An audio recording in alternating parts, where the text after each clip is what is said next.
MLA పనితీరు నియోజకవర్గ చరిత్రలో చిరస్థాయిగా ఉండాలని ఉప ముఖ్యమంత్రి పవన్ కళ్యాణ్ అన్నారు. జనసేన ఎమ్మెల్యేలతో విడివిడిగా సమావేశమైన పవన్ పార్టీ కార్యక్రమాల నిర్వహణకు ప్రాధాన్యమివ్వాలని నిర్దేశించారు. ఈ సందర్భంగా పలువురు ఎమ్మెల్యేలు తమ నియోజకవర్గ పరిధిలోని సమస్యలను పవన్ ముందు ఉంచారు. ఉప ముఖ్యమంత్రి పవన్ కళ్యాణ్ మంగళగిరిలో జనసేన పార్టీ ప్రధాన కార్యాలయంలో శుక్రవారం 9 మంది పార్టీ ఎమ్మెల్యేలతో విడివిడిగా ముఖాముఖి సమావేశమయ్యారు. ఏడాదిన్నరగా చేసిన పనుల్ని ఎమ్మెల్యేలు పవన్ కు వివరించారు. ఈ సందర్భంగా పవన్ వారితో నామినేటెడ్ పదవులపై చర్చించారు. నియోజకవర్గంలో అభివృద్ధి, ఉపాధి అవకాశాల్ని గుర్తించి వాటిని నెరవేర్చేలా ప్రణాళికలు రూపొందించాలని పవన్ సూచించారు. శాసనసభ్యుడిగా మనమున్నప్పుడు చేసిన అభివృద్ధి నియోజకవర్గ చరిత్రలో చిరస్థాయిగా నిలిచిపోవాలన్నారు. ఆ తపనతోనే పనిచెయ్యాలని, ప్రజలు మెచ్చేలా మన పనితీరు ఉండాలని దిశానిర్దేశం చేశారు. నిత్యం ప్రజలకు అందుబాటులో ఉంటూ వారికి ఏం కావాలో తెలుసుకునేందుకు ప్రాధాన్యమివ్వాలన్నారు. వర్తమాన, భవిష్యత్తు అవసరాల్ని దృష్టిలో ఉంచుకుని అభివృద్ధి పనుల్ని వేగవంతం చెయ్యాలని సూచించారు.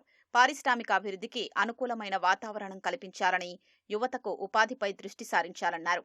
పార్టీ కార్యక్రమాల నిర్వహణకు ప్రాధాన్యమివ్వాలని సూచించారు.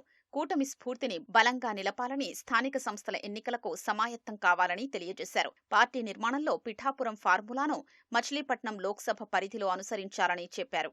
భేటీ సందర్భంగా ఎమ్మెల్యేలు తమ విన్నపాలు పవన్ ముందు ఉంచారు. తోటపల్లి ఆధునికీకరణ పనులు చేపట్టాలని పాలకొండ ఎమ్మెల్యే నిమ్మక జయకృష్ణ కోరారు. పాలకొండ ప్రధాన రహదారి విస్తరణ, గెడ్డ, వడ్డండి, ఎత్తిపోతల పథకాలకు నిధులు కావాలని కోరారు.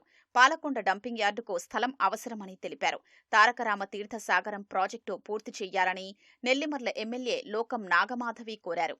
నానో పార్కు అభివృద్ధి, ఏఐసిటీ, ఫిషింగ్ హార్బర్ ఏర్పాటుకు ప్రతిపాదనలు సమర్పించారు.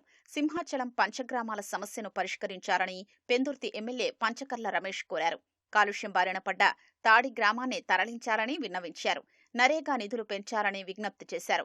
యలమంచిలి నియోజకవర్గంలోని 4 మండలాల్లో కిడ్నీ సమస్యలు పెరుగుతున్నాయని ఎమ్మెల్యే సుందరపు విజయకుమార్ పవన్ దృష్టికి తీసుకెళ్లారు.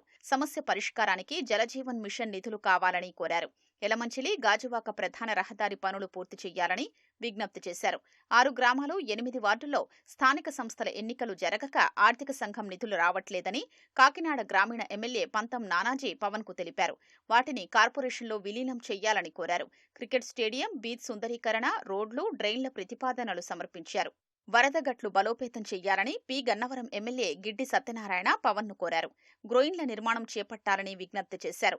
వైనతేయ నదిపై వంతెన నిర్మాణం పూర్తి చెయ్యాలని, ఆయనవిల్లి, అప్పనపల్లి, ఆదుర్రు గ్రామాల్లోని పుణ్యక్షేత్రాల్ని ఆధ్యాత్మిక పర్యాటక కేంద్రాలుగా తీర్చిదిద్దాలని విన్నవించారు. శంకరగుప్తం డ్రైన్ను డ్రెడ్జింగ్ చెయ్యాలని రాజోలు ఎమ్మెల్యే దేవ వరప్రసాద్ కోరారు. అంతర్వేది ఆలయ అభివృద్ధికి సహకరించాలని విజ్ఞప్తి చేశారు. హార్బర్ నిర్మాణం పూర్తి చెయ్యాలని విన్నవించారు.